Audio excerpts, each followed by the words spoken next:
Datanya saya ambil, kurang lebih sudah 219 juta orang dengan total kematian sudah mencapai 4,55 juta orang. Awalnya memang COVID-19 ini diperkirakan hanya mengenai sistem respirasi saja atau hanya mengenai paru-paru saja. Namun seiring dengan berjalannya waktu, semakin banyaknya pasien yang ditemui, ternyata gangguan yang dapat ditimbulkan oleh COVID ini tidak terbatas di paru saja, melainkan bisa mengenai organ lain, bisa ke jantung, bisa ke ginjal, dan salah satunya bisa sampai ke sistem saraf. Di mana yang ini akan kita bahas, apakah ini juga bisa berpengaruh sebagai dampak kognitif di kemudian hari pasca infeksinya. Keluhan pada fase akut, keluhan neurologi dan biasanya dicampur dengan psikiatri dapat ditemukan pada pasien-pasien COVID, mulai dari yang ringan seperti nyeri kepala, mialgia, salah satu keluhan yang juga cukup, terkenal kemarin yaitu anosmia dan algesia di mana tidak bisa mencium dan tidak bisa merasa. Ini pun sebagai salah satu clue ternyata bahwa, virus ini kemungkinan besar bisa menyebabkan kerusakan di sistem saraf. Selanjutnya brain fog atau gangguan kognitif ini yang kemarin cukup terkenal pada long COVID, sebenarnya pun sudah bisa terjadi pada fase, infeksi akut.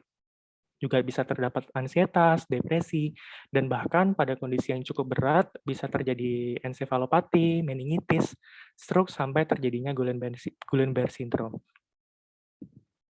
Nah, ini, gambaran besar secara, besarnya bahwa SARS-CoV-2 ini tergabung dalam 7 coronavirus yang dapat menginfeksi manusia, di mana, hanya 3 yang patogenik, yang sangat patogenik sampai hari ini, dan tiga-tiganya sudah pernah menyebabkan pandemi, yaitu yang pertama pandemi SARS di tahun 2003, lalu MERS di tahun 2011, dan, COVID-19 yang masih berjalan hingga saat ini.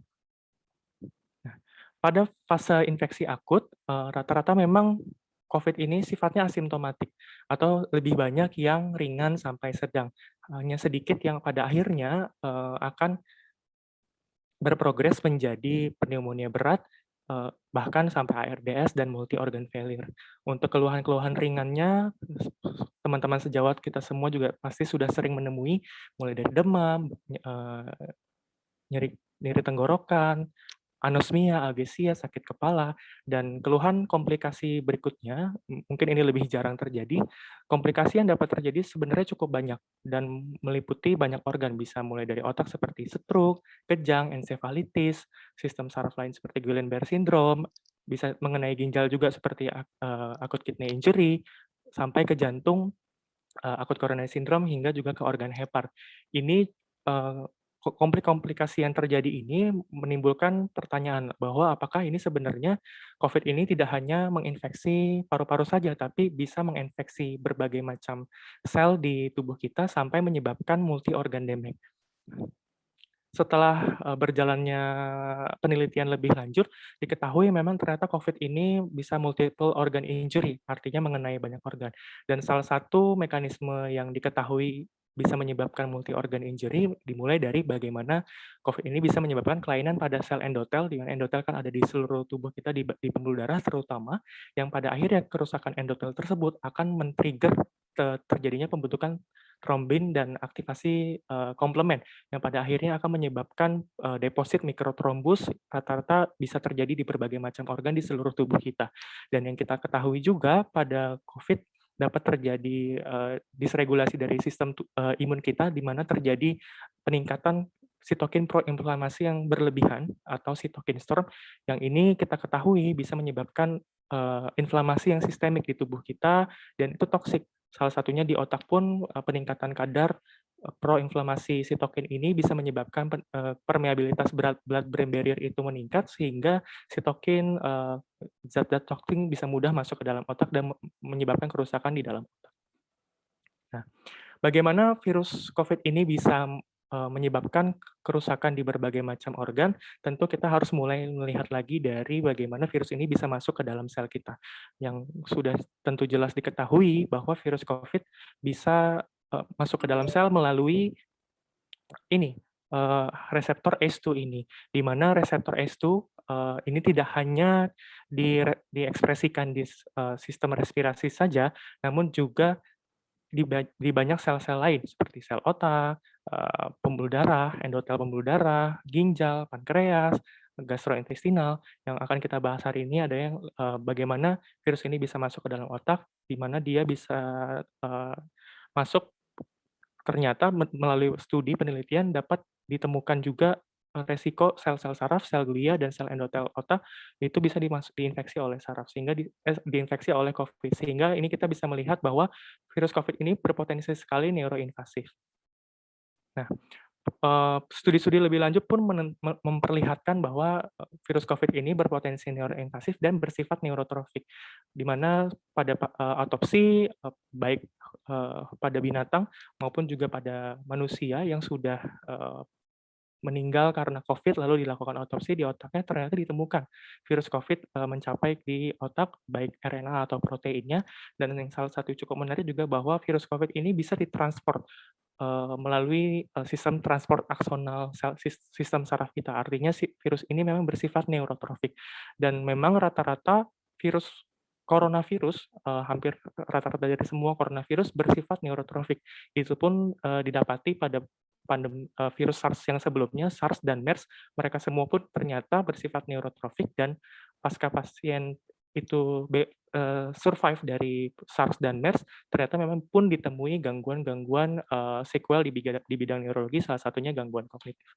Nah, ini memperlihatkan bahwa virus COVID ini dapat menyebabkan kerusakan otak. Kerusakan otak yang dapat terjadi pada COVID ini dapat bersifat direct atau secara langsung, artinya virus itu langsung masuk ke otak kita melalui dari langsung jalur neuronal, atau secara sirkulasi masuk melalui pembuluh darah, atau secara indirect, artinya kerusakannya itu bukan langsung disebabkan oleh virus tersebut, tapi karena perjalanan penyakitnya.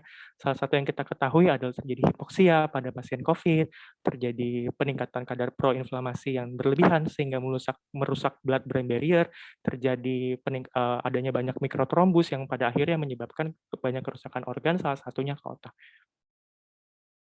Nah, ini untuk kurang lebih gambarnya, bagaimana COVID ini bisa merusak otak kita sampai pada akhirnya menyebabkan berbagai keluhan-keluhan yang sifatnya bisa pada saat fase akut maupun pada fase sudah selesai infeksi, sudah sehat tapi sudah negatif, tapi masih ada keluhan-keluhan seperti gangguan atensi, gangguan kognitif.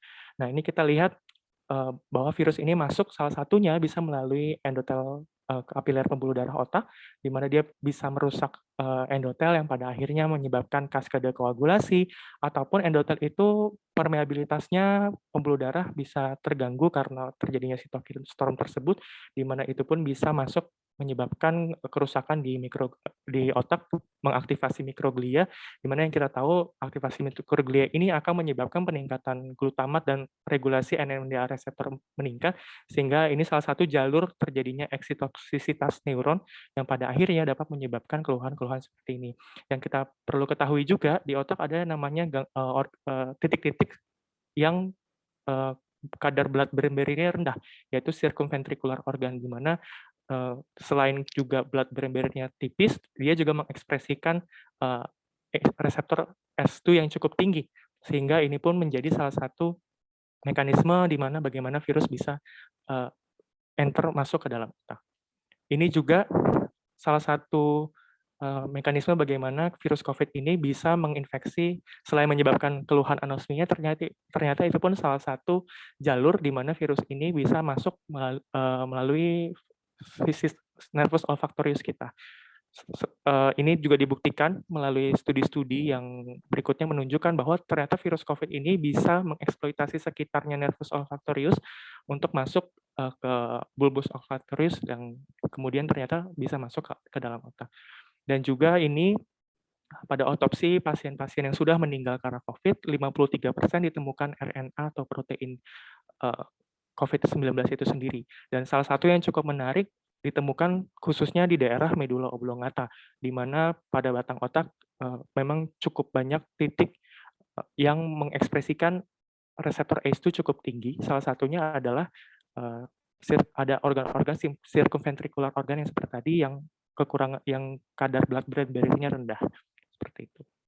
Nah, Setelah, kita mengetahui tentang tadi bagaimana virus COVID bisa masuk ke dalam tubuh kita dan khususnya ke sistem saraf, pasien-pasien yang setelah akut infeksi ternyata pun tidak benar-benar, sembuh, artinya tidak benar-benar, hilang semua keluhannya, namun ada yang muncul keluhan baru atau bahkan keluhan-keluhan tersebut menetap persisten sampai beberapa bulan, yang itu sampai, yang sampai saat ini pun masih berbeda-beda setiap orang keluhannya. Dan keluhan yang banyak dikeluhkan adalah mudah lelah, nafas terasa pendek, brain fog ya atau gangguan kognitif. Pasien biasanya sering mengeluhkan, "Kok sepertinya saya proses mengingatnya nggak terlalu cepat ya seperti dulu, kok sepertinya saya, eee, tidak bisa bekerja seperti yang maksimal seperti sebelumnya, tidak bisa fokus, tidak bisa konsentrasi, dan lain-lain." Selain itu juga ada banyak yang mengalami gangguan tidur hingga gangguan ke arah psikiatri, yaitu depresi dan gangguan mood. Semakin banyaknya pasien, akhirnya ini mulai dipertanyakan apakah ini adalah salah satu efek long term dari COVID itu sendiri.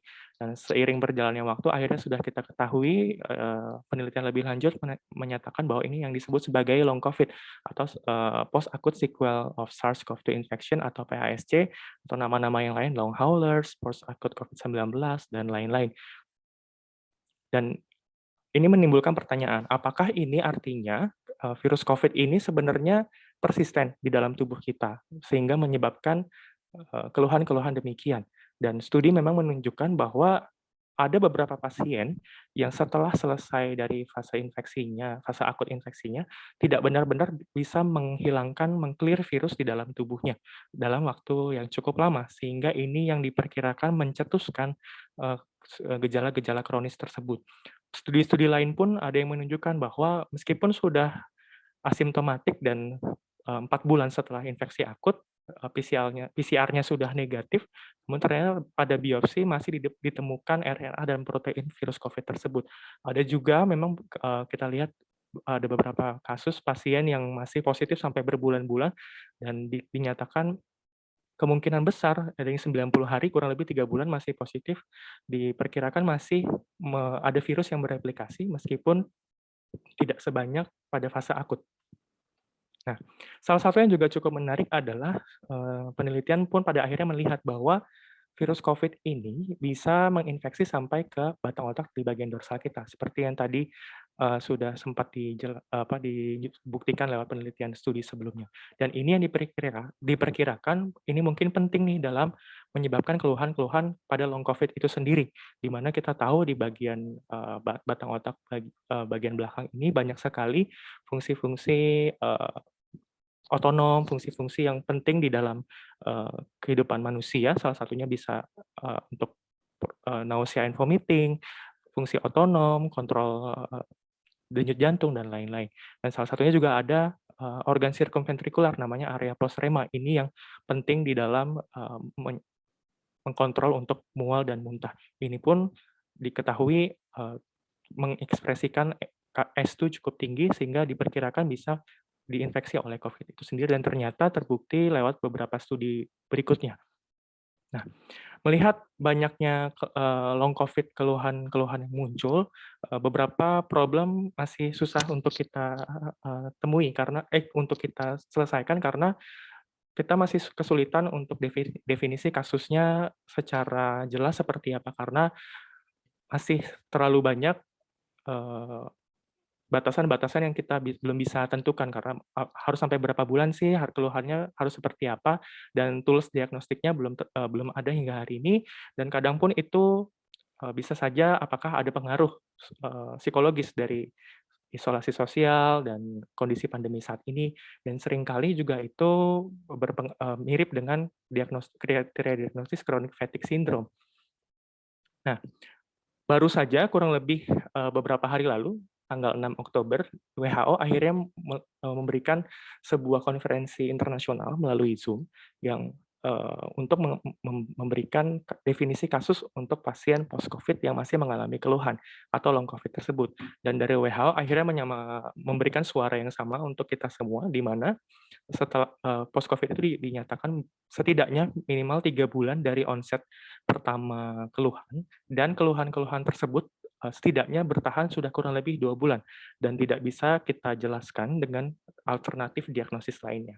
Di mana keluhan-keluhan yang bisa mungkin, dikeluhkan adalah paling sering adalah fatigue, mudah lelah, nafas terasa pendek, dan disfungsi kognitif. Ini adalah salah satu 3 keluhan yang paling sering, namun juga bisa keluhan-keluhan lain. Di mana yang pastinya keluhan ini meskipun, ringan, tapi sebenarnya berdampak pada, kehidupan sehari-hari. Keluhan ini pun bisa saja sifatnya new onset, artinya mungkin pada saat fase infeksi akut pertama sebenarnya dia asimptomatik atau seringkali banyak yang kita ketemukan, keluhannya sangat ringan, sering cuma anosmia aja, tidak ada keluhan yang terlalu signifikan, namun setelah sudah negatif, bisa saja baru muncul keluhan-keluhan seperti ini. Dan, bisa, fluktuatif, sifatnya bisa naik turun, keluhannya kadang membaik, kadang memburuk, atau bisa sifatnya relapse. Dan ini setidaknya sudah 3 bulan dari fase akut onset pertama dan bertahan kurang lebih 2 bulan. Sebelumnya memang banyak sekali definisi yang membuat, kita bingung kira-kira harus pakai yang mana, karena setiap, guideline menggunakan jangka waktu yang berbeda-beda, ada yang menggunakan 4 minggu, ada yang menggunakan, minimal 12 minggu, ada yang tidak menjelaskan waktunya sama sekali. Namun, akhirnya WHO menyamaratakan seperti, yang tadi sudah dijelaskan bahwa setidaknya sudah 3 bulan dari onset pertama dan bertahan kurang lebih sudah 2 bulan, dan tidak bisa dijelaskan dengan alternatif diagnosa lainnya, ya. Nah, keluhan-keluhan pada long COVID ini apa saja sebenarnya? Bisa banyak sekali, tidak hanya yang tadi, bisa mulai dari angin udem, brain fog, gangguan multitasking, pusing, disautonom, gangguan gastrointestinal, sakit kepala, hipotensi, gangguan memori dan lain-lain. Kita lihat ini bisa sifatnya, fluktuatif ataupun hilang timbul, dan yang kalau kita lihat banyak sekali keluhan sifatnya kognitif ya dari yang mencurigai adanya apakah, sequel kognitif, sequel di bagian otak yang disebabkan oleh COVID itu. Meskipun ini sifatnya baru dan misterius, tapi sebenarnya ini sesuatu hal yang sudah, bisa diperkirakan terjadi.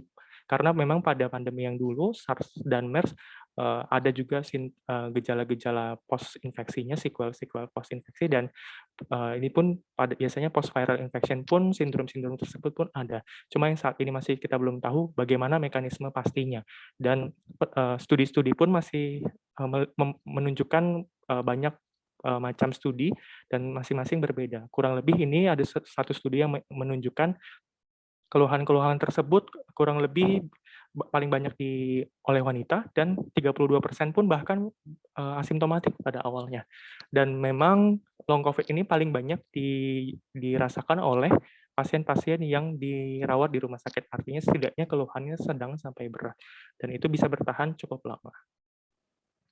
Nah, ini kurang lebih grafiknya menyatakan bagaimana, COVID itu sebenarnya tidak benar-benar hilang, keluhannya, tapi setelah fase akutnya, yang kita patok sebagai kurang lebih 4 minggu, meskipun biasa di 3 minggu, PCR sudah di minggu ketiga sudah negatif dan itu pun berbeda-beda ya setiap pasien, meskipun sudah negatif, keluhan-keluhannya pun masih ada, yang salah satunya adalah ini gangguan kognitif tersebut, yang sering banyak dikeluhkan oleh pasien, meskipun seringkali lebih banyak yang ringan.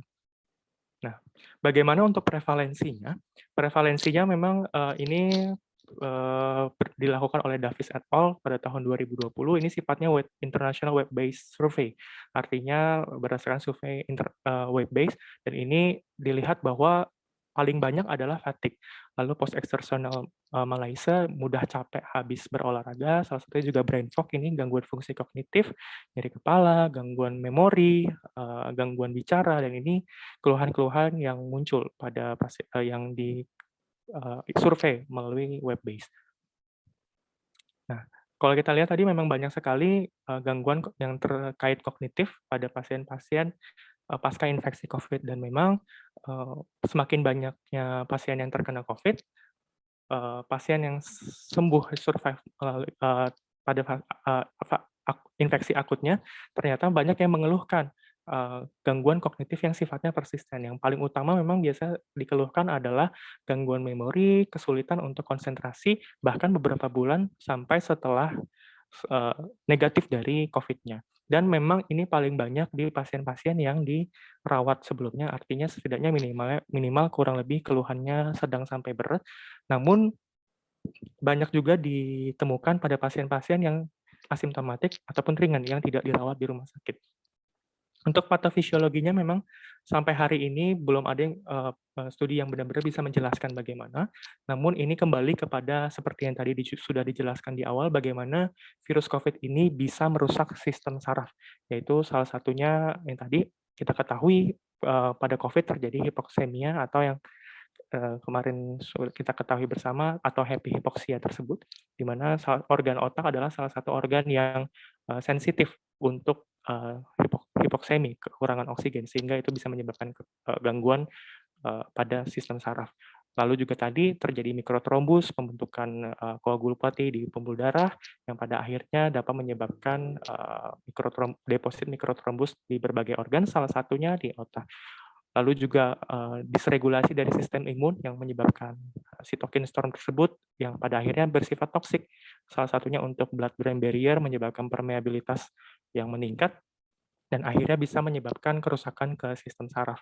Dan yang terakhir pun dari sifat virus itu sendiri yang sifatnya neurotropik, artinya bisa menyukai sistem saraf, masuk ke dalam sistem saraf dan menyebabkan infeksi secara langsung.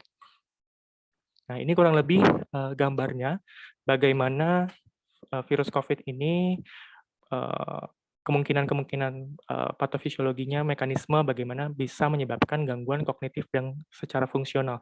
Ini tadi dari pulmonar, vaskular, sampai neurologi dari mulai blood-brain barrier breakdown dan lain-lain. Dan jangan lupa juga ada faktor resiko bagaimana ini bisa terjadi mulai dari usia, komorbid, adanya komorbid yang lain-lain seperti hipertensi, diabetes, dan lain-lain. Nah, memang belum terlalu banyak studi yang menjelaskan terkait ini karena semuanya masih patofisiologinya belum terlalu jelas, namun memang studi menemukan bahwa paling banyak terjadi adalah gangguan memori, gangguan atensi, dan fungsi eksekutif. Studi lainnya juga menemukan bahwa pasien-pasien yang setelah dirawat di rumah sakit 5 bulan berikutnya dicek ternyata memang 60% mengalami gangguan kognitif, di mana 42% mengalami gangguan fungsi kecepatan kognitif dan gangguan disfungsi verbal dan memori spasial. Pada penelitian ini juga melihat bahwa sepertiga pasien ternyata pada CT scan maupun MRI didapati diffuse cerebral white matter hypodense atau hyperintensitas yang ini kita ketahui di mana white matter itu kan akson ya, jadi berpengaruh pada kecepatan processing dari kognitif. Dan memang dinyatakan bahwa pasien-pasien yang ARDS yang sudah sempat masuk ke ICU biasanya keluhannya akan jauh lebih berat gangguan fungsi kognitifnya. Ini juga salah satu studi yang menunjukkan bahwa, meskipun keluhannya ringan, waktu itu derajat COVID-nya ringan, namun, banyak juga yang mengeluhkan gangguan neurokognitif. Dan ini salah satu yang, dilihat bahwa dari sekian dan dibandingkan dengan kontrol, ternyata memang banyak sekali yang terganggu memorinya, terutama memori, bahasa dan konsentrasi dan atensi, seperti itu. Nah, ini juga ada studi yang menunjukkan bahwa ini sifatnya self-report ya. Jadi gangguan memori yang sifatnya self-report pada berbagai grup pasien-pasien yang sudah kena COVID sebelumnya dan ini rata-rata yang pernah COVID sebelumnya, kurang lebih hampir 10-12% mengalami gangguan memori. Dan biasanya yang pasien yang mengeluhkan gangguan memori yang cukup berat, biasanya pun ikut mengeluhkan kesehatan umum secara umumnya itu juga kurang baik. Nah, lalu yang perlu diperhatikan juga, apakah ini sifatnya short term atau bisa reversible, atau ini sifatnya long term. Nah, ini pada bulan Juli kemarin 2021 dari Alzheimer Association Internasional melakukan konferensi, ternyata memang COVID-19 ini dapat menyebabkan gangguan kognitif atau disfungsi kognitif yang sifatnya long term. Meskipun mereka pun masih menyatakan ini masih akan terus dilakukan penelitian lebih lanjut, di mana bisa bahkan menyebabkan percepatan keluhan-keluhan ke arah Alzheimer. Seperti itu, karena ditemukan biomarkernya pun untuk Alzheimer ternyata meningkat pada pasien-pasien COVID. terutama yang kondisinya sampai gejala berat. Nah, ini, terkait untuk gangguan fungsi kognitif ini memang masih banyak sekali, pertanyaan atau, eee, mekanisme yang masih belum bisa jelas kita ketahui.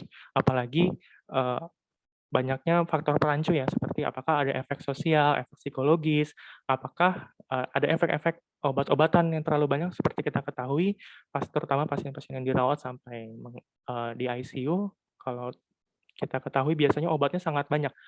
Apakah ada efek, iatrogenic dari hal tersebut yang sampai mempengaruhi kognitif. Dan sering dari penelitian-penelitian tersebut pun digunakan, tools yang berbeda-beda. Ada yang bahkan menggunakan self report seperti tadi kita lihat sebelumnya, ada yang menggunakan MMSE. Jadi setiap penelitian menggunakan, tools yang berbeda-beda sehingga belum bisa benar-benar dipastikan, mekanismenya. Dan memang ini masih memerlukan penelitian lebih lanjut terutama di bidang kognitif ini sendiri. Nah, lalu bagaimana untuk, penata laksanaannya atau terapinya, bila pasien-pasien yang mengalami gangguan kognitif ini? Memang belum banyak penelitian yang langsung menjelaskan, namun rata-rata menyarankan untuk adanya rehabilitasi kognitif, yang terutama difokuskan untuk meningkatkan kecepatan kognitif dan memori. Ada salah satu penelitian yang menggunakan, aplikasi platform tersendiri, Guttman Neuro Personal Trainer, dan memang setelah pasien-pasien tersebut melakukan rehabilitasi kognitif dalam jangka waktu tertentu, ternyata, eee, performa kognitifnya membaik dan mungkin ini menjadi salah satu clue buat kita bahwa memang, eee, post COVID rehabilitation ini penting untuk, memperbaiki fungsi kognitif di kedepannya supaya, bisa mengalami perbaikan yang cukup signifikan pada pasien-pasien post COVID yang mengalami gangguan kognitif. Namun memang ini perlu penelitian lebih lanjut, perlu studi lebih lanjut dan, studinya sampai saat ini memang belum terlalu banyak. Nah, ini kurang lebih yang terakhir yang bisa kita, lakukan karena rehabilitasi untuk pasien post-COVID masih belum terlalu banyak, yang kita temui saat ini. Namun bila kita menemukan pasien-pasien yang mengalami gangguan kognitif atau gangguan, eee, post-COVID tersebut, maka ini yang bisa kita sarankan kepada mereka secara umum, yaitu, intinya adalah gaya hidup yang sehat, manage stres yang baik, dan tentunya sangat disarankan untuk olahraga seperti kita ketahui olahraga yang rutin ini bagus untuk meningkatkan fungsi kognitif, seperti itu. Oke, sekian dan terima kasih, mohon maaf bila ada kesalahan kata atau kekurangan. Wassalamualaikum warahmatullahi wabarakatuh. Saya kembalikan kepada moderator Dr. Nick. Luar biasa, Dr. Erik Tamrin sudah pantas sekali menjadi spesialis ternyata ya, paparannya sangat jelas dan mudah dimengerti untuk teman-teman sejawat pasti karena step by step-nya sudah jelas perjalanannya COVID sampai dengan penanggulangannya. Sekarang kita memasuki untuk acara tanya jawab. Jadi ternyata bisa disimpulkan tadi ya bahwa bukan hanya pasien yang mengalami gejala sedang dan berat saja, namun ternyata dari ringan pun juga bisa mengalami nasib yang sama. Meskipun tidak secara menetap, tapi bisa fluktuatif ya dok ya. Nah ini menjawab pertanyaan dari teman sejawat sekalian. Yang pertama adalah dari Dr. Ditra Putri. Selamat pagi, Dr. Erik. Pada beberapa pasien dengan COVID ditemukan juga secara klinis seperti linglung. Jika dicurigai karena hipoksik iskemik ensepalopati, bagaimana tata laksana yang dapat diberikan selain oksigenasi yang adekuat dan kondisi linglung? Silakan, dokter. Baik, terima kasih Dr. Nick. Terima kasih dokter untuk pertanyaannya. Izin mencoba menjawab dari setiap keluhan-keluhan kognitif yang dirasakan, ini memang sampai saat ini belum ada terapi obat-obatan khusus ya untuk menangani hal tersebut.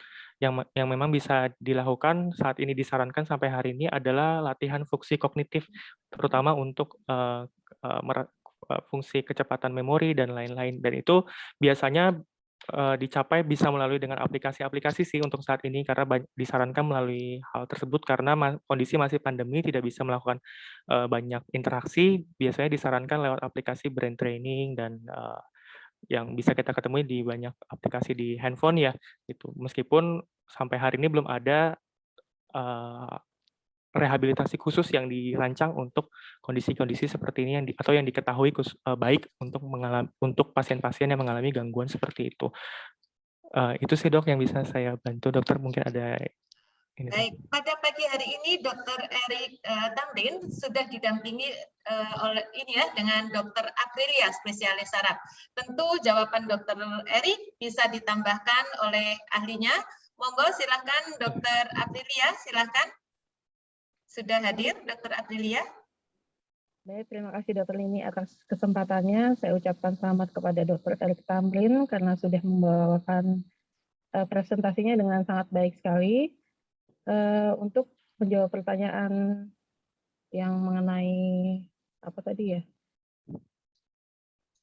linglung pada Iya dok. Jadi pertanyaannya adalah ini dok, ya, linglung ya jika dicurigai hipoksik dok. Sebenarnya kalau memang treatment pada pasien-pasien COVID tidak ada treatment yang spesifik ya dok untuk tata laksana atau obat-obatan yang harus diberikan. Untuk linglung sendiri, untuk rehabilitasinya diperlukan sangat lama ya dok.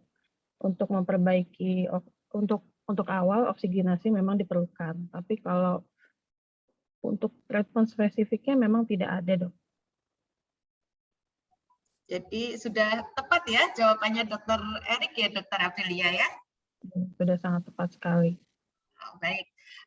Selanjutnya ada pertanyaan kedua dari Dr. Puji menanyakan anaknya itu atlet pada saat Mei kemarin kena COVID. Namun sampai saat ini tuh keluhannya itu mudah lelah. Nah kira-kira penanganan apa yang tepat untuk anak beliau Dr. Erik? Izin dokter, mencoba membantu menjawab untuk, keluhan yang mudah lelah ya dok ya? Iya. Pasca infeksi COVID ini pun, artinya sesuatu yang belum ada yang sampai saya yang ketahui hingga hari ini belum ada tata laksana pasti untuk keluhan mudah lelah tersebut, karena memang itu biasanya efeknya multifaktorial, artinya mungkin saja bisa berdampak dari kerusakan parunya atau bisa jadi ada juga kerusakan, minimal, ringan di otaknya yang secara subtle atau tidak tidak terlalu nyata, gitu. Tapi untuk penata laksana utamanya memang biasanya tidak ada, namun seringkali yang disarankan adalah latihan atau exercise yang rutin. Jadi perlahan-lahan, dilatih, intinya proses rehabilitasi yang cukup lama, mungkin, bisa berbeda-beda juga setiap orang tergantung bagaimana derajat, keluhan yang dirasakan. Karena tentunya biasanya terutama untuk atlet-atlet tersebut kekuatan fisiknya jauh berkurang ya dibandingkan sebelumnya, meskipun keluhan yang dirasakan pun ringan. Namun untuk obat-obatan spesifik memang belum ada, terapi rehabilitasinya pun biasanya disarankan untuk, latihan exercise yang sifatnya rutin dan tapi bertahap, tidak bisa langsung mungkin langsung berat, namun secara bertahap. Seperti itu kurang lebih yang bisa saya jelaskan, Dokter. Oke, silakan Dr. Aprilia menanggapi jawaban Dr. Erik. Monggo. Sudah sangat baik sekali jawaban dari Dr. Erik. Memang untuk kelelahan sendiri dan proses pemulihan pasien kita tidak pernah bisa mengukur sampai kapan atau berapa lama ya waktu yang diperlukan untuk seseorang pulih dari sakit. Seperti pada pasien-pasien neurologis lainnya, rehabilitasi pada pasien, misalkan pasien stroke sekalipun, itu tidak bisa menargetkan satu orang akan sama dengan yang lainnya tentunya. Dan dari yang saya baca kalau misalkan ada keluhan fatigue seperti ini, memang tata laksananya tidak ada tata laksana spesifik obat-obatan, yang diperlukan hanya exercise, kemudian rehabilitasi, mungkin rutinitas ya seperti istirahat, kemudian makan minum yang cukup, dan latihan juga dilakukan secara bertahap kembali pada terutama ini kan atlet ya. Berarti latihannya juga mungkin di awal tidak perlu diforsir terlalu berlebihan, tapi ditargetkan pada suatu latihan tertentu, tidak perlu yang ekstrim. Kemudian saya rasa itu saja. Ya, baik. Sekarang pertanyaan ketiga, Dok. Nah, ini apakah long COVID dengan parosmia sudah 3 bulan post COVID dinyatakan negatif, Dok? Apakah bisa kembali normal, Dokter Erik? Baik, terima kasih Dok untuk pertanyaannya.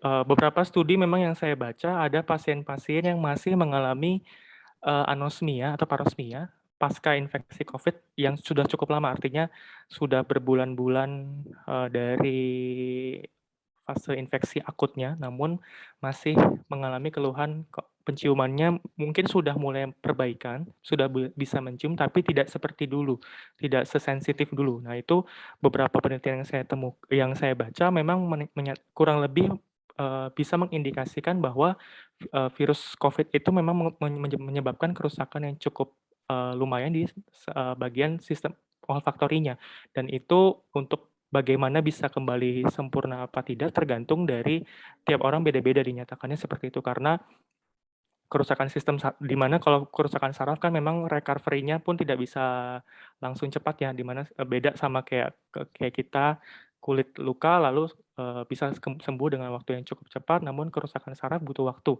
untuk bisa pulih kembali secara normal. Namun yang memang disarankan adalah peningkatan kesehatan secara umum atau general health sih. Jadi gaya hidup yang baik, gaya hidup yang sehat, itu pun bisa membantu percepatan dari pemulihan dari keluhan-keluhan, salah satunya itu parosmia tersebut. Gitu, Dokter. Kurang lebih begitu Dok, kira-kira mungkin ada yang mau ditambahkan Dokter. Semua gejala-gejala yang ditimbulkan untuk kognitif ini, Dok, apakah masih memerlukan obat simptomatis dan vitamin mungkin, Dok? Seperti apa kira-kira, Dokter? Apakah masih perlu ya? Untuk yang saya baca Dokter, vitamin kalau untuk obat-obatan memang tidak ada yang disarankan secara spesifik, namun dinyatakan tidak masalah bila mau diberikan vitamin-vitamin tersebut. Namun belum ada yang membuktikan vitamin apa atau zat apa yang memang bisa dinyatakan memperbaiki secara signifikan keluhan-keluhan itu sendiri. Seperti itu sih Dok, untuk sementara yang pernah saya tahu Dokter. Mungkin ada tambahan Dokter? Ya, silakan Dokter Aprilia. Baik dokter, untuk parosmia itu sendiri yang pernah saya baca untuk kelainan parosmia itu mungkin beberapa medikasi tertentu pernah dikatakan cukup efektif seperti pemberian obat anti epilepsi ya, contohnya clonazepam, phenytoin atau topiramat itu biasanya pernah terbukti efektif untuk kasus-kasus parosmia. Tapi untuk kasus parosmia yang disebabkan karena COVID-19 ini belum pernah dicobakan sih dokter untuk pengobatan dengan OAE ini, apakah berfungsi baik atau tidak. Dan seperti yang pernah saya baca juga, mungkin untuk parosmia bisa dilakukan latihan seperti smell terapi ya. Smell terapi itu bisa dengan menggunakan zat-zat seperti citrus, zat-zat yang menyengat seperti citrus, kemudian zat lain seperti eukaliptus, kopi, kemudian zat menyengat lainnya pokoknya. Dan itu terbukti juga efektif untuk supaya otak dilatih kembali memorinya untuk mengingat kembali bau-bauan yang ada. Ya.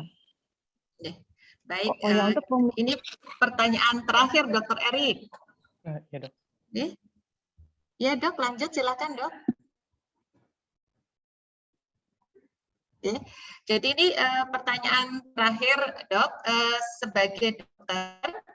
Nah kita itu kan bagaimana membedakan antara memang keluhan yang benar atau hanya keluhan-keluhan saja yang hanya mengharapkan misalkan ini dok, surat izin misalnya, itu kan harus kita waspadai juga di dalam praktek. Nah itu seperti apa ya dok ya? Karena tidak semua pasien itu kan bisa dilakukan dengan ronsen atau MRI. Baik dokter, izin menjawab kurang lebih tadi pertanyaannya, bagaimana apakah bisa membedakan di lapangan ya dok ya? Ini benar-benar keluhan karena post COVID-nya atau lebih ke arah psikologis seperti itu ya dok?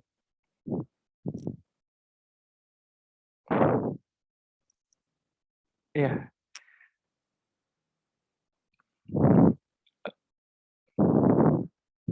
Ya dok, izin dok, suaranya belum terdengar dokter.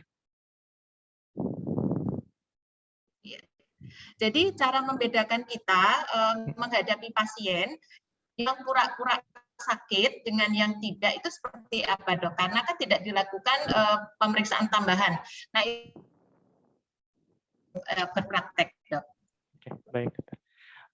Izin mencoba menjawab dokter, ini juga yang salah satu challenge yang ditemukan dalam penelitian-penelitian studi yang terkait gangguan kognitif ini atau keluhan-keluhan long COVID.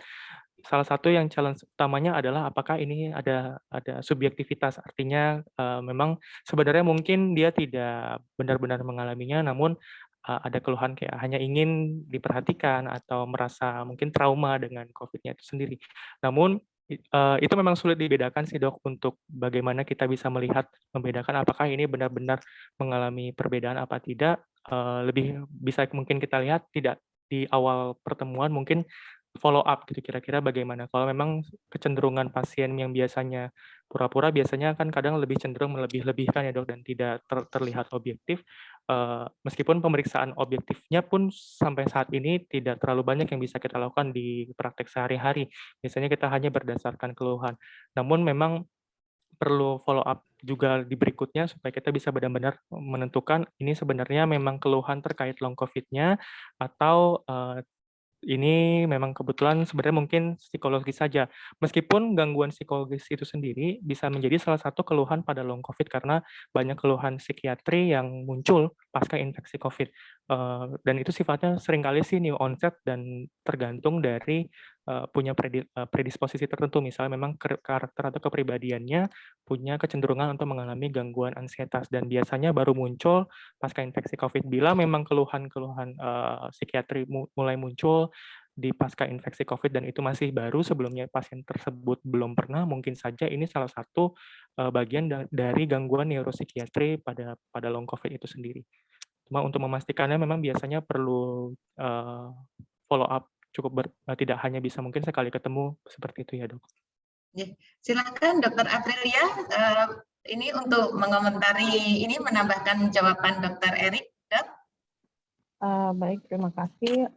Tentunya kalau pada pasien-pasien yang memang bagaimana kita bisa membedakan benarkah ini ada gangguan atau defisit neurologis atau tidak, sudah tentunya pasien yang tidak ada gangguan neurologis, dia tidak kita temukan defisit neurologis ya, baik itu dari pemeriksaan fisik yang paling pertama, misalkan penurunan kesadaran, kita bisa mengecek GCS-nya, terus kemudian untuk defisit neurologis lain seperti paresis nervus cranialis itu kan juga tidak bisa dibuat-buat, jadi itu pun masih bisa kita periksa dengan baik. Kemudian motorik juga bisa kita periksa, refleks fisiologis, patologis itu juga bisa muncul dan kita bisa membedakan apakah ini benar gejalanya ada atau tidak. Untuk kelainan kognitif itu sendiri, itu juga kita bisa tes dengan alat yang cukup simpel sebenarnya. Baik bisa digunakan MMSE, mungkin pernah dengar MMSE, atau dengan Mokaina, itu juga bisa kita gunakan untuk penapisan fungsi kognitif di praktek-praktek klinik sebenarnya. Demikian. Ini luar biasa ya dok ya, terakhir dan jawabannya sudah sangat baik sekali, presentasi maupun jawabannya tentu sependapat ya Dokter Aprilia ya. Ya. Kira-kira sudah pantas ya dok ya untuk masuk ke spesialis dok ya? Sudah dok. Sebagai dokter spesialis saraf dok, Kira-kira nilai berapa yang harus diberikan pada presentasi pagi ini, dokter? Minimal maksimal berapa, Dok? Minimal berapa, dok? Minimal nih, saya 9 penasaran dari sekali. 10. Oh, 9 dari 9 dari 10 ya, 10. luar biasa. Jadi IDI tidak salah ya, dok, untuk memberikan rekomendasi etik ya, dok? Iya. Oke, jadi besok sudah bisa diambil, Dokter Erik, etiknya, rekomendasi dari IDI, karena saya sebagai Ketua P2KB di Kabupaten Bogor sangat bangga sekali mempunyai anggota yang luar biasa, dok. Baik, Dokter Aprilia, terima kasih, ilmunya sangat berguna sekali, Dokter Erik, Dokter Aprilia pada pagi hari ini untuk seluruh IDI anggota Kabupaten Bogor. Monggo silahkan Dokter Aprilia, karena ada kegiatan yang lain, boleh meninggalkan tempat, dokter, silahkan. Baik, terima kasih. Terima kasih, dokter. Terima kasih, dokter. Terima kasih. Menginjak presentasi kedua, itu adalah Dokter Winda.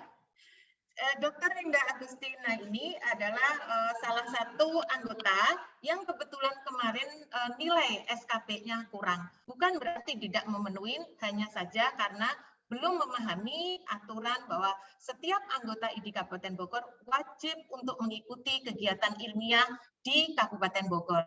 Karena ini rumah daripada anggota IDI Kabupaten Bogor, sehingga diwajibkan setiap anggota wajib untuk mengikuti kegiatan ilmiah minimal 1 kali dalam setahun. Dan juga kegiatan pengabdian masyarakat, dan minimal itu pun juga 1 tahun sekali, minimal ya teman-teman.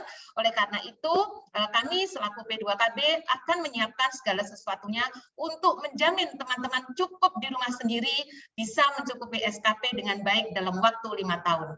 Baik, pada pagi hari ini saya akan mempersilahkan Dr. Winda Agustina untuk mempresentasikan tentang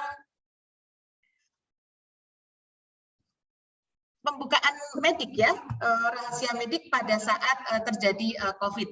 Dan penampilan ini, presentasinya akan didampingi oleh Dr. Agus selaku BHP 2A IDI Kabupaten Bogor. Silahkan Dr. Winda, kami persilahkan. Assalamualaikum warahmatullahi wabarakatuh. Selamat pagi sejawat semua.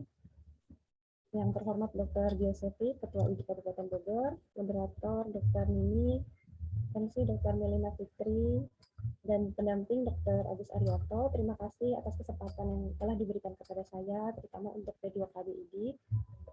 Terima kasih atas kesempatan yang diberikan. Izinkan pagi hari ini saya mempresentasikan makalah saya yang berjudul Pembukaan Rahasia Medis di Masa Wabah. Saya izin share screen ya, dokter.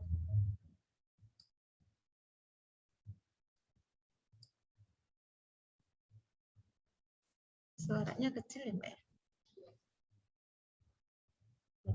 Baik, dokter.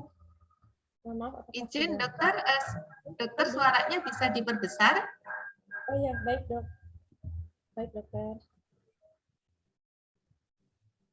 Baik dokter, kita mulai. Jadi saya mengangkat topik ini karena masa pandemi ini tentu untuk ilmu medis tentang COVID sudah banyak yang mungkin kita dapatkan. Salah satunya tadi dari Dr. Erik Tambrin yang sudah mempresentasikan tentang gangguan neurokognitif pada long COVID. Untuk hari ini saya izin mempresentasikan mungkin sisi lain. Maaf Dr. Winda, mohon maaf. Ya. Dr. Winda, suaranya agak mendem gitu. Jadi mungkin sebaiknya kalau bisa memungkinkan tidak menggunakan headset supaya langsung. Saya rasa mikrofon di headsetnya ya. Baik dokter, apakah sudah terkenal? Dokter, terdengar dokter? Masih kecil dong. Masih kecil ya? Ya. Mohon maaf dokter, apakah sudah terdengar? Ya, sudah lebih jelas sedikit dok. Mohon maaf dokter, ya. Atas kekurangannya. Baik, kita mulai dok. Jadi latar belakangnya adalah bahwa data rahasia medis yang memang sering kita temukan sehari-hari ini sering dibutuhkan dalam kepentingan penanganan masalah kesehatan, baik secara individu maupun untuk masyarakat luas. Dan dalam penanganan wabah, data rahasia medis ini sangat penting karena bisa digunakan untuk kepentingan epidemiologi, klinisi, dan juga untuk membuat kebijakan terkait pandemi. Data rahasia medis yang kita tahu mencakup identitas lengkap, kronologis, hingga penanganan ya dok, ya, termasuk semua yang tercantum dalam rekam medis. Berikut ada gambaran sebaran terakhir. Ini saya ambil tanggal 6 Oktober, di mana secara global terdapat 235 juta kasus, sedangkan di Indonesia 4,2 juta kasus. Wabah COVID-19 sendiri sudah ditetapkan sebagai pandemi oleh WHO sejak tanggal 11 Maret 2021 atau sekitar 1,5 tahun yang lalu.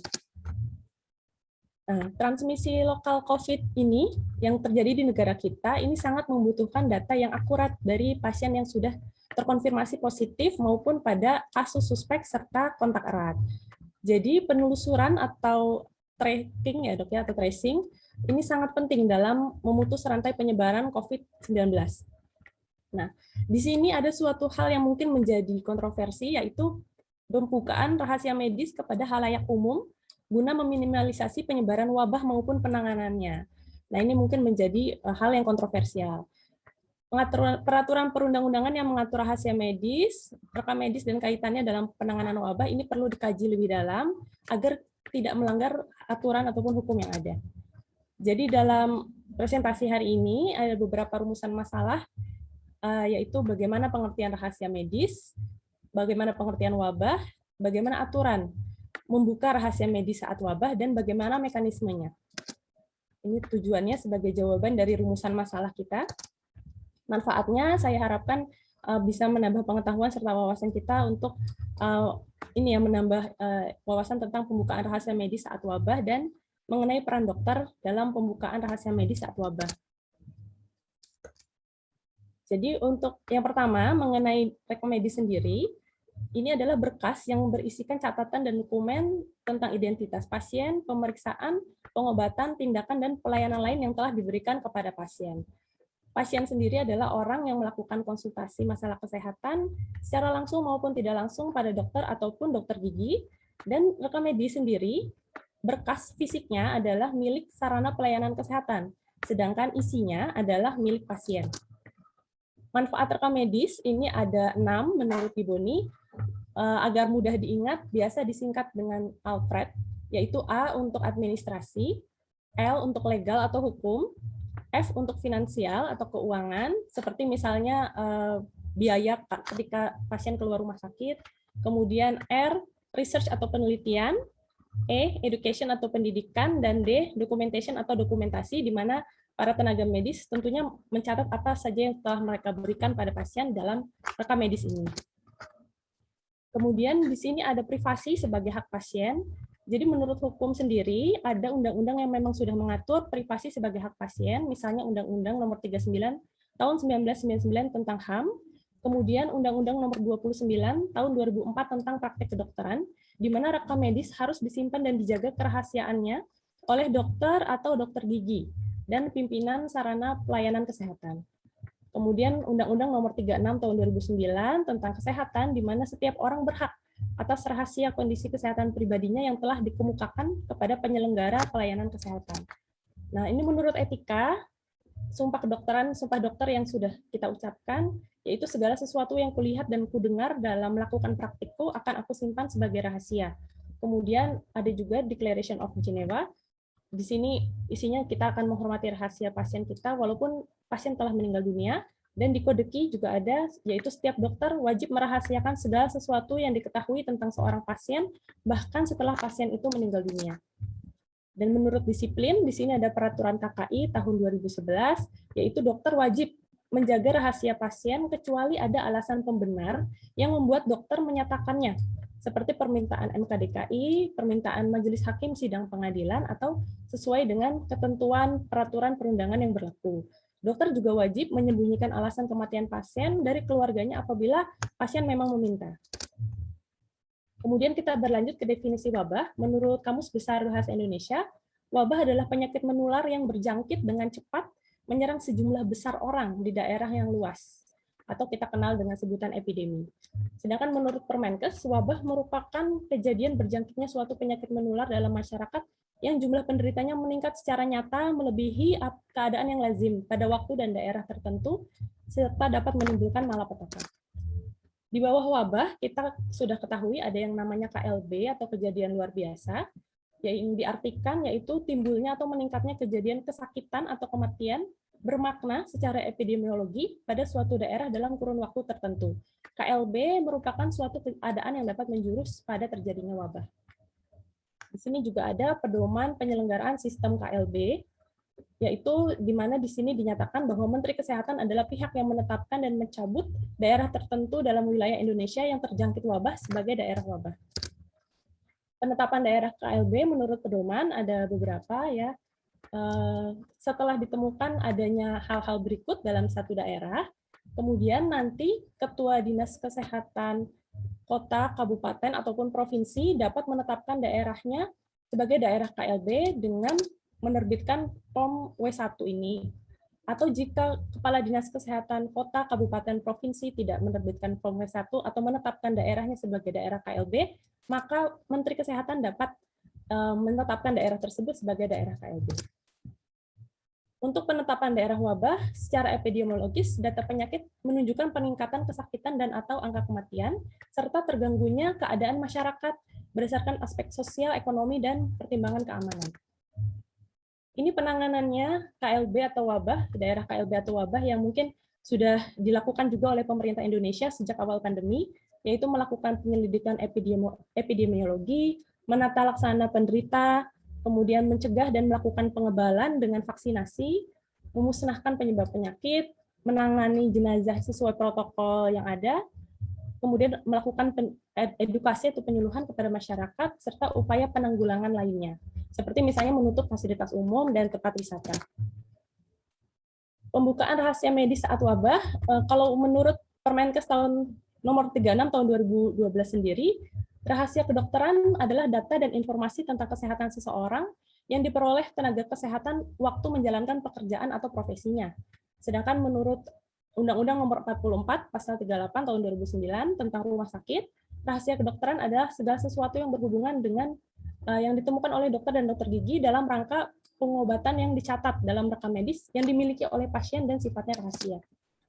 Jadi, ruang lingkup rahasia kedokteran meliputi identitas pasien, kesehatan pasien, yaitu ada hasil anamnesis, hingga tindakan dan pengobatan, dan hal lain yang berkenaan dengan pasien, di mana informasi ini bisa didapat langsung dari pasien, keluarganya, pengantar, maupun surat rujukan, dan lain sebagainya. Ini ada beberapa pihak yang wajib menyimpan rahasia kedokteran, yaitu dokter, dokter gigi, serta tenaga kesehatan lain yang memiliki akses terhadap data dan informasi kesehatan pasien, kemudian pimpinan fasilitas pelayanan kesehatan, tenaga yang berkaitan dengan pembiayaan pelayanan kesehatan, tenaga lain yang memiliki akses terhadap data dan informasi, badan hukum atau korporasi, dan atau fasilitas pelayanan kesehatan, serta mahasiswa atau siswa yang bertugas dalam pemeriksaan, pengobatan, dan atau manajemen informasi. Jadi ini adalah pihak-pihak yang wajib menyimpan rahasia kedokteran. Sedangkan pembukaan rahasia kedokteran sendiri, secara etika kedokteran, jadi ada dua aliran, yaitu aliran mutlak dan aliran relatif, di mana aliran mutlak ini dalam rangka melindungi hak asasi pasien, maka sama sekali tidak bisa dibuka. Sedangkan aliran relatif, maka kewajiban untuk menjaga rahasia ini atas dasar kepentingan umum itu dapat dibuka, jika memang demi kepentingan hukum.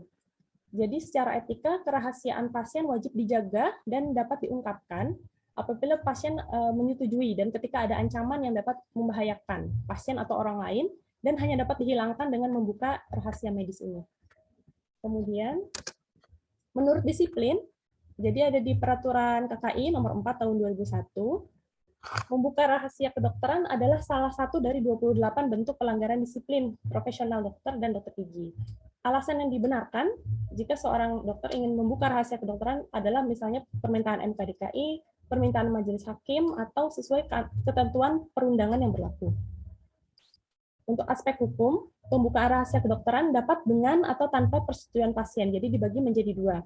Untuk dengan persetujuan pasien, di sini meliputi kepentingan pemeliharaan kesehatan, pengobatan, penyembuhan dan perawatan, dan keperluan administrasi, pembayaran asuransi, serta jaminan kesehatan.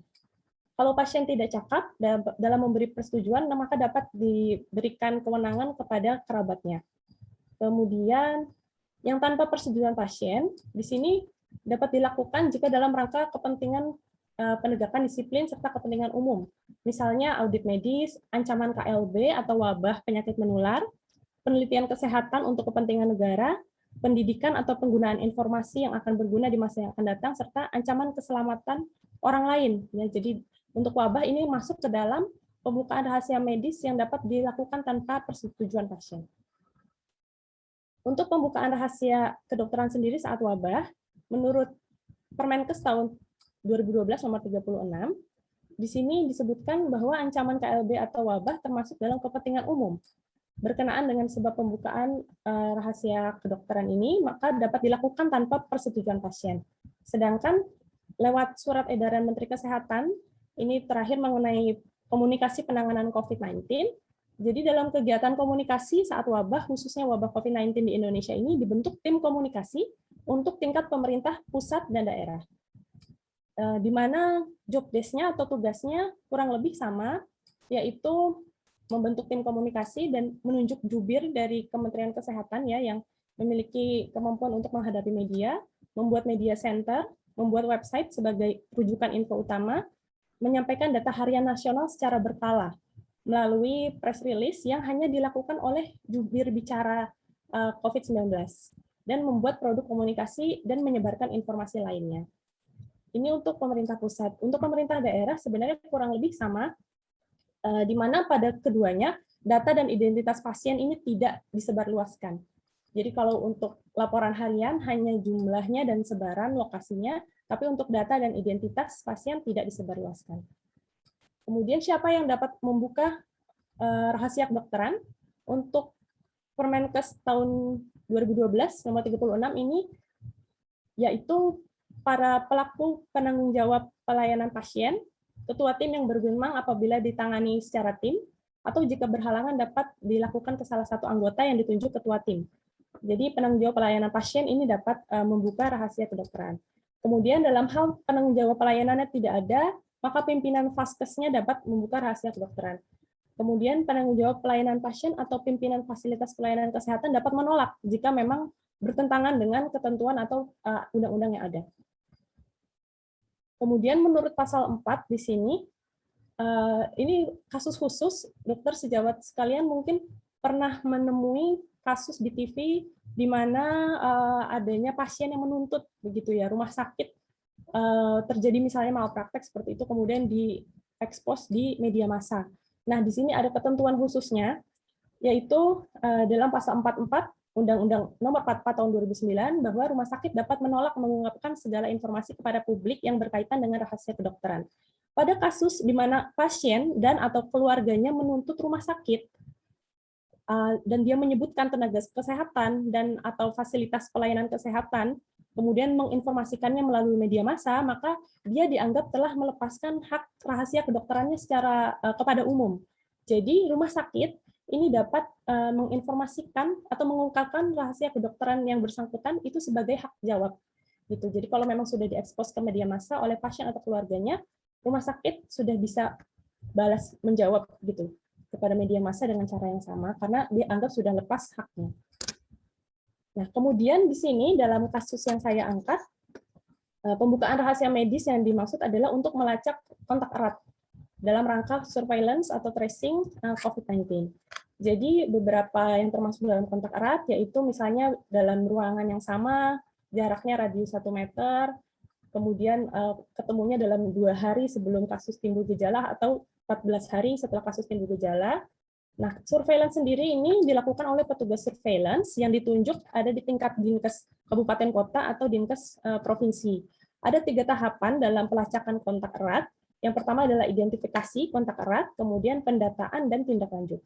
Untuk identifikasi dilakukan dengan wawancara dengan petugas yang menangani, seperti misalnya dokter atau petugas puskesmas yang menangani kasus. Kemudian setelah terkonfirmasi, dilakukan identifikasi kontak erat, jadi dari kasus yang hidup maupun yang sudah meninggal pun dilakukan identifikasi.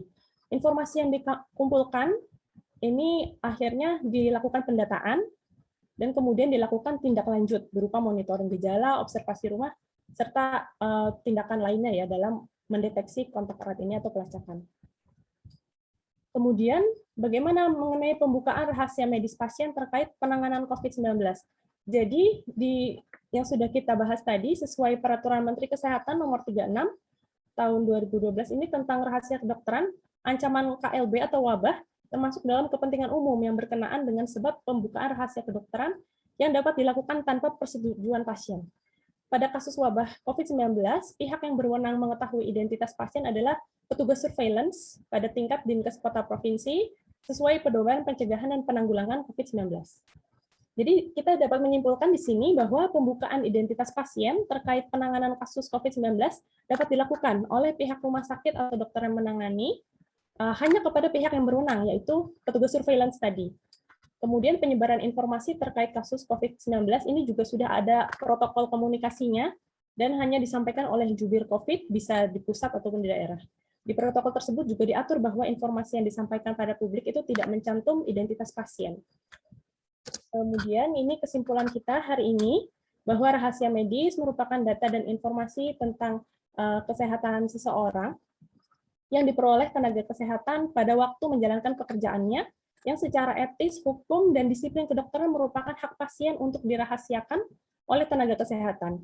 Namun dalam suatu kondisi tertentu seperti KLB, wabah penyakit menular yang dapat mengancam keselamatan orang lain secara individual ataupun masyarakat, rahasia medis beserta identitasnya dapat dibuka kepada institusi atau pihak yang berwenang untuk melakukan tindak lanjut dengan menyesuaikan ketentuan peraturan perundangan yang berlaku. Saran dari penulis atau dari saya sendiri adalah pada pembukaan rahasia medis, walaupun kita memang diperbolehkan untuk membuka kepada petugas surveillance, tapi mungkin tetap diinformasikan bahwa nantinya kepada pasien akan ada yang melakukan tracing atau pelacakan, sehingga mungkin lebih enak begitu kepada pasien. Kemudian instansi maupun pihak yang memiliki kewenangan untuk mengurus wabah yang meminta pembukaan rahasia medis perlu mempertimbangkan dan menjamin keamanan pasien dan keluarga pasien apabila rahasia medis pasien termasuk identitasnya dibuka. Kemudian yang ketiga, pembukaan rahasia medis di saat wabah harus dilakukan mempertimbangkan prinsip moral dan kode etik yang berlaku. Sekian untuk presentasi saya hari ini. Terima kasih banyak atas perhatian dokter semua. Assalamualaikum warahmatullahi wabarakatuh. Waalaikumsalam warahmatullahi wabarakatuh. Terima kasih atas presentasinya Dr. Winda, cukup bagus sekali dan mudah dipahami juga. Namun kita mesti harus tetap ini ya, menerima pertanyaan dari teman-teman sejawat sekalian yang mungkin ada hal yang harus ditanyakan. Tadi Dok, yang pertama terkait dengan paparan dokter tadi itu kan ada slide pelaku siapa aja yang berhak untuk membuka medis. Nah itu kan ada pelakunya. Nah salah satunya adalah pimpinan fasilitas kesehatan. Sehubungan dengan slide sebelumnya itu kan menyangkut tentang persetujuan pasien ataupun yang perlu persetujuan maupun tidak. Nah, kalau pembukaan dalam hal ini pembukaan rahasia medis, apakah karena pimpinan Vaskes itu punya otoritas itu, apakah tetap harus meminta persetujuan pasien atau tidak, Dok? Jadi khususnya bukan hanya masalah penanggulangan wabah ya, bagaimana, Dok? Baik, Dokter, saya izin mencoba menjawab nih, Dok. Jadi untuk pembukaan rahasia kedokteran ini memang pelaku pembuka rahasia tadi termasuk salah satu di antaranya adalah pemimpin fasilitas kesehatan, ini tetap harus sesuai dengan peraturan perundangan yang berlaku. Jadi untuk yang dapat dibuka tanpa persetujuan pasien, itu juga harus sesuai yang memang sudah ditentukan dalam undang-undang, yaitu misalnya tadi dalam kasus wabah atau audit medis tadi. Tapi untuk yang dibuka harus dengan persetujuan pasien, misalnya tadi untuk kepentingan MKDKI maupun kepentingan peradilan, misalnya itu tetap harus sesuai persetujuan pasien. Jadi tetap merujuk pada undang-undang. Seperti itu, Dokter. Mohon maaf, mungkin saya keterbatasan menjawabnya. Mungkin Dokter Agus ingin menambahkan. Silakan, Dokter. Silakan, Dokter Agus sudah bisa ini join ya. Ya, terima kasih, Dokter Nini. Sebelumnya saya sampaikan terima kasih kepada rekan-rekan anggota ID Kabupaten Bogor yang telah dengan antusias mengikuti acara pada pagi hari ini. Yang saya hormati Ketua ID Cabang, Dr. Giuseppe, dan seluruh rekan sejawat. Sebelum saya ikut menjawab, sedikit mengomentari ya presentasi yang disampaikan Dr. Winda. Suara saya jelas, Dokter ini? Jelas, Dok. Oh iya. Ya, presentasinya bagus ya. sudah lengkap ya. Hanya saja mungkin ada sedikit yang belum dimasukin ya, yaitu Undang-Undang Wabah nomor 4 tahun 1984 ya. Kemudian juga Undang-Undang Kekarantinaan ya nomor 6 tahun 2018, karena ini ada sangkut pautnya dengan wabah ya. Paling itu saja ya. Kemudian menjawab masalah yang berhak membuka rahasia tadi disampaikan ya, sudah ada termasuk pimpinan Vaskes. Tentunya mana yang persetujuan betul ya, mana yang tidak harus persetujuan betul ya. Untuk kepentingan pasien atau kepentingan pengobatan ya, administrasi, asuransi dan lain-lain, pembiayaan itu memang harus atas persetujuan pasien. Tapi kalau untuk yang menyangkut KLB atau wabah atau mengancam kesehatan orang lain atau keselamatan orang lain, maka tidak diperlukan persetujuan dari pasien. Walaupun ya dari dua hal tersebut ya, karena wabah maupun karena mengancam keselamatan orang lain ya, identitas boleh dibuka ya, tetapi tidak boleh dibuka ke publik ya. Jadi boleh dibuka hanya untuk yang berhak menerima identitas ya, contohnya Satgas ya. Jadi begitu kira-kira. Jadi sudah benar ya dok ya jawaban dari dokter Winda. Ya, kemudian menginjak pertanyaan kedua dokter Intan. Ini di luar topik sebetulnya, tapi tidak masalah. Nah, ini pada kasus pasien dengan HIV dengan konfidensialnya, bagaimana kita membuka kasusnya pada pasangannya atau orang tuanya bagi yang belum dewasa, serta untuk kepentingan untuk program ya yang HIV itu. Kemudian pertanyaan kedua, apakah membuka status stunting pada bayi balita juga termasuk membuka rahasia medis, dok? Silakan Dokter Winda menanggapinya. Baik dokter, terima kasih atas pertanyaannya. Saya mencoba menjawab ya dok, tanpa dengan keterbatasan ilmu saya. Untuk HIV ini sendiri, mengenai pembukaan rahasia medis, jika memang belum cukup usia, yang pernah saya baca, kalau memang secara hukum masih di bawah 18 tahun, kalau tidak salah, itu memang orang tuanya memang berhak atau bahkan wajib ya untuk mengetahui tentang rahasianya ini. Karena belum memiliki kekuatan secara hukum mungkin ya, karena masih di bawah 18 tahun. Sedangkan kalau untuk yang stunting ini, karena memang yang akan menangani nanti adalah orang tuanya, maka kalau dari perspektif saya sendiri mungkin memang seharusnya orang tuanya mengetahui begitu tentang yang dialami oleh anaknya ini. Begitu mungkin dok jawaban yang bisa saya berikan. Mungkin Dokter Agus bisa menambahkan atau meluruskan, dokter. Ya, silakan Dokter Agus. Baik, terima kasih. Jadi misalnya ini ada seseorang menderita HIV. Ya. Bagaimana dengan pasangannya? Apakah kita kasih tahu apa tidak? Gitu ya. Yang pertama dilihat dulu, ya. Pasangannya yang menderita ini rela enggak? Ya. Setuju enggak kalau kita memberitahukan tentang penyakitnya kepada pasangannya?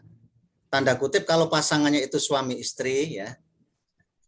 Kalau pasangannya suami istri ya, maka tadi sudah ada aturannya ya. Demi keselamatan ya atau menjaga keselamatan atau kesehatan orang lain tanpa persetujuan boleh dibuka. Itu kan? Gitu ya. Artinya apa? Artinya itu demi kepentingan bersama ya.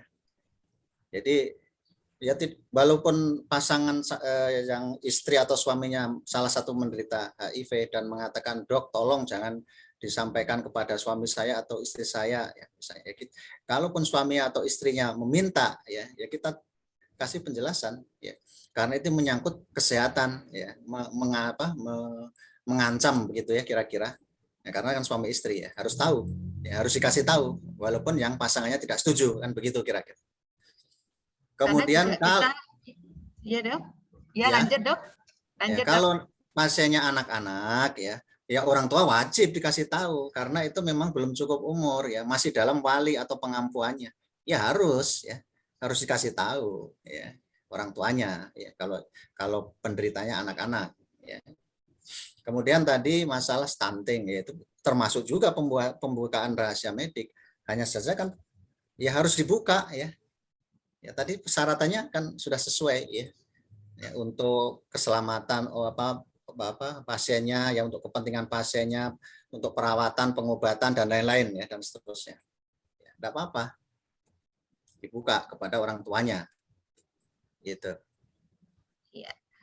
Jadi tidak masalah ya dok, kita memberitahu pasangan atau istri atau suaminya dengan penyakit yang diderita, karena bagaimanapun juga kita, apalagi yang menyangkut HIV, gonore, itu kan mesti kita harus edukasi kedua belah pihak agar tidak menjadi tiktokan kan, gitu. Nah ini ada pertanyaan lagi, Dokter Winda.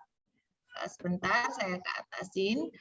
Ini kan bagaimana kalau misalnya terbalik dok, jadi orang tuanya yang ingin merahasiakan dari anaknya, misalnya anaknya sakit X gitu, karena orang tuanya tidak mau membebani si anaknya, maka dia meminta dokter untuk tidak menyampaikan penyakitnya kepada anaknya misalnya. Itu seperti apa dok kira-kira? Terima kasih dokter pertanyaannya. Jadi tadi seperti yang mungkin sudah ada di paparan, untuk menjaga rahasia kedokteran, bahkan misalnya pasiennya meminta untuk merahasiakan alasan kematiannya sekalipun, itu harus dirahasiakan kalau berdasarkan apa yang sudah saya baca tadi, dokter. Jadi memang jika pasiennya benar-benar meminta untuk dirahasiakan, itu memang setahu saya itu memang wajib dirahasiakan, begitu dokter.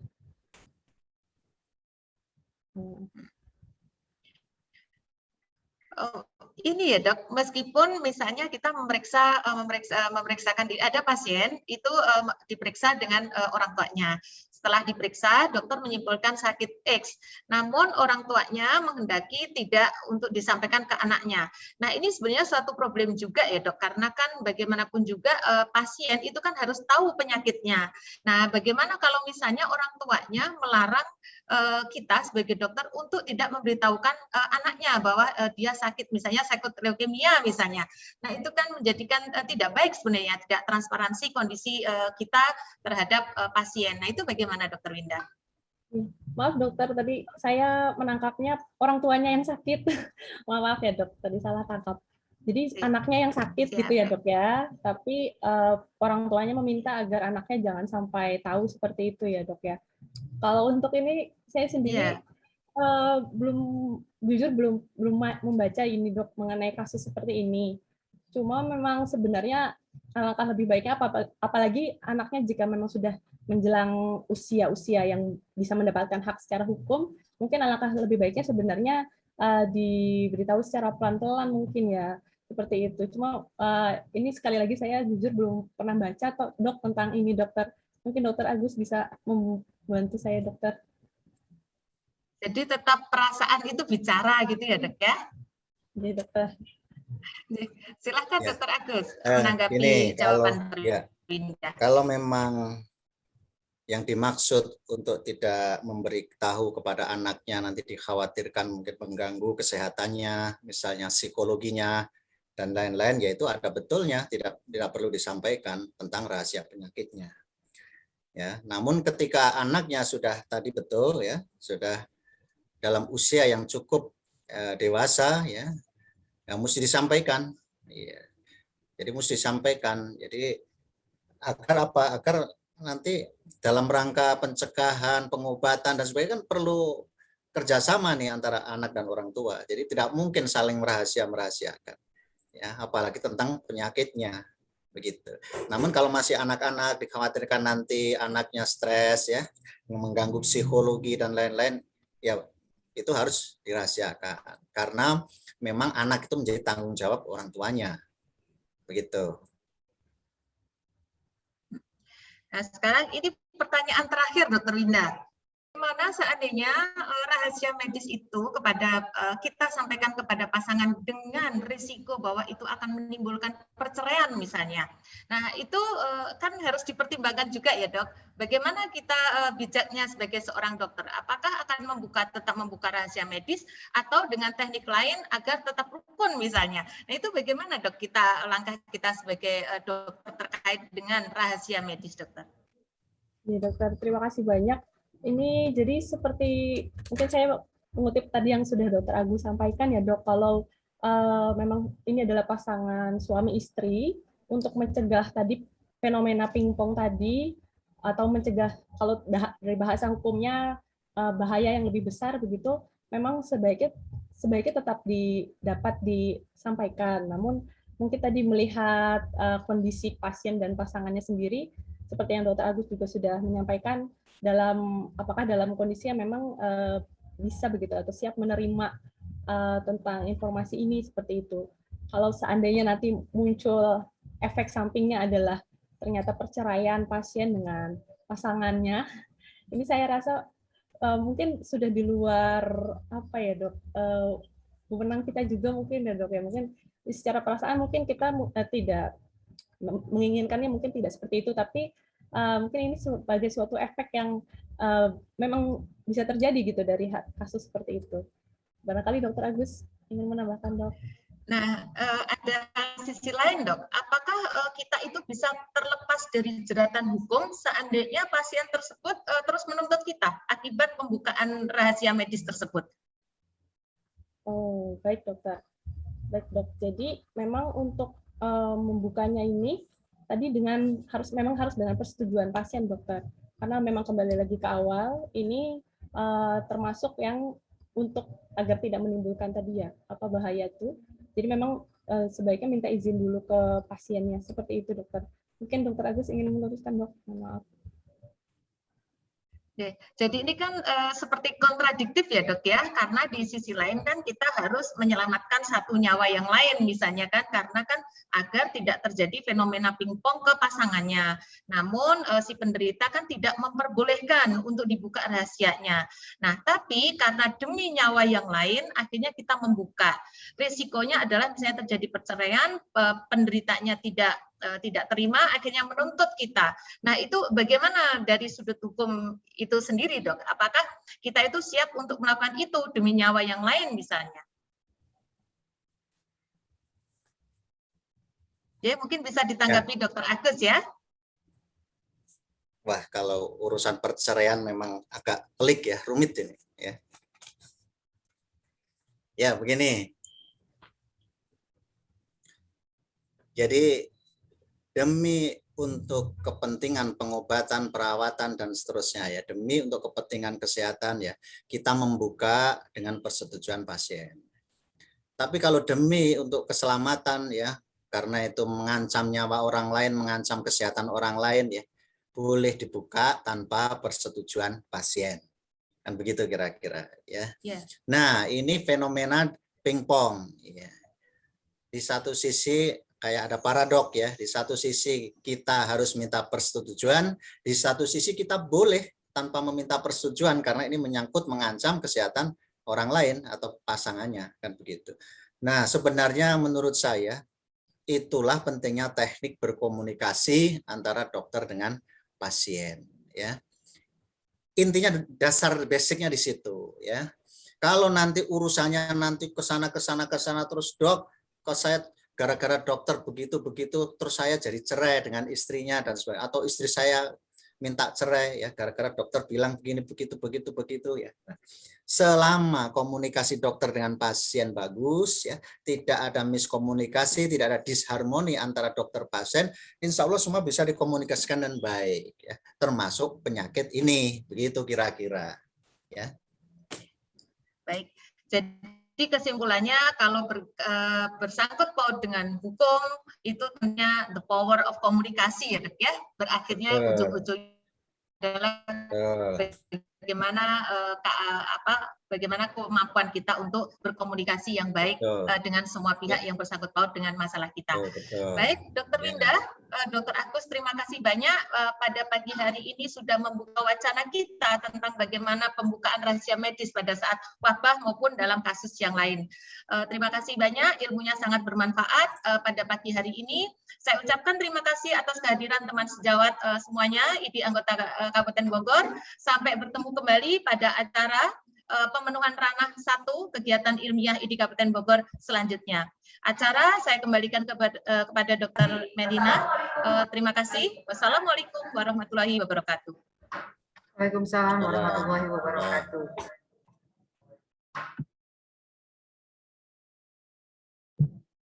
Ya, terima kasih kami ucapkan dan selamat kepada para presentan dan pendamping ahli yang telah memberikan ilmunya, sharing ilmu pada kesempatan hari ini. Dan kami juga mengucapkan terima kasih kepada moderator kita yang luar biasa, Dr. Ninik, yang sudah memandu acara diskusi kita hari ini dengan sangat baik. Mudah-mudahan semua ilmu yang kita serap hari ini semata-mata hanya akan menjadikan tambahan ilmu yang akan menjadi kebaikan bagi semua, baik presentan maupun kita semua yang menyaksikan sebagai IDI, suatu keluarga besar, anggota IDI Cabang Kabupaten Bogor.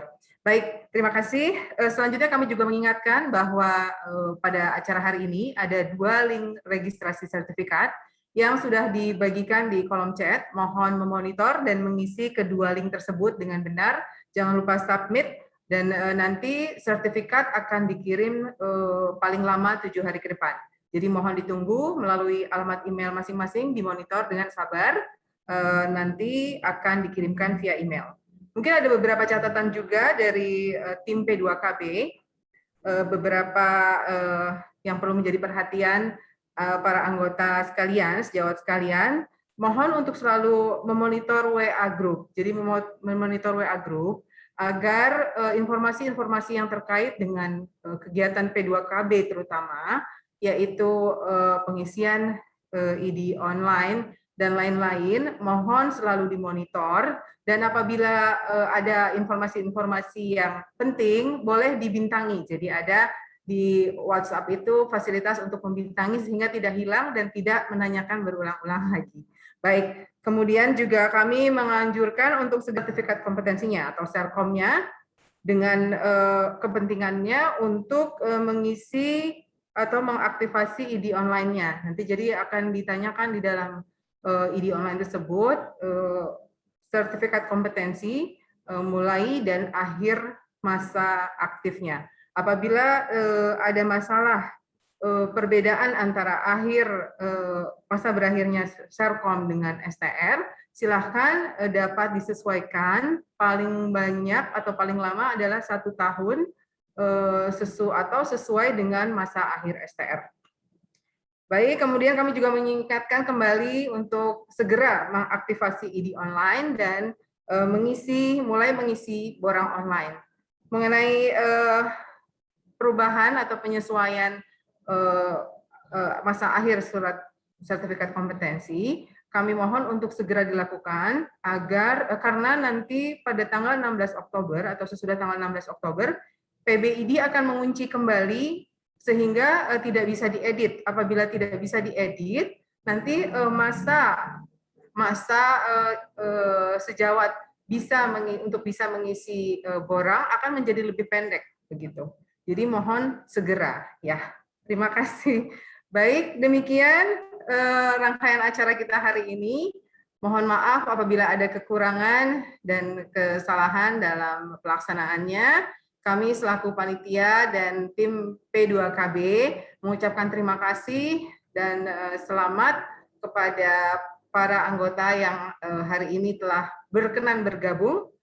Kami sekali lagi memohon maaf. Billahi taufiq wa hidayah. Wassalamualaikum warahmatullahi wabarakatuh. Terima kasih. Salam warahmatullahi wabarakatuh. Hatur nuhun. Hatur nuhun, mangga salam sulna, Dok. Terima kasih semua, silakan. Dipastikan linknya ya. Terima kasih dokter untuk ilmunya hari ini. Sehat-sehat buat kita Di semua. Kabupaten Bogor. Assalamualaikum warahmatullahi wabarakatuh. Terima kasih, Terima Dok. kasih, Dok. Assalamualaikum. Assalamualaikum. Terima kasih. Assalamualaikum. Terima kasih dok semuanya. Assalamualaikum. Izin live.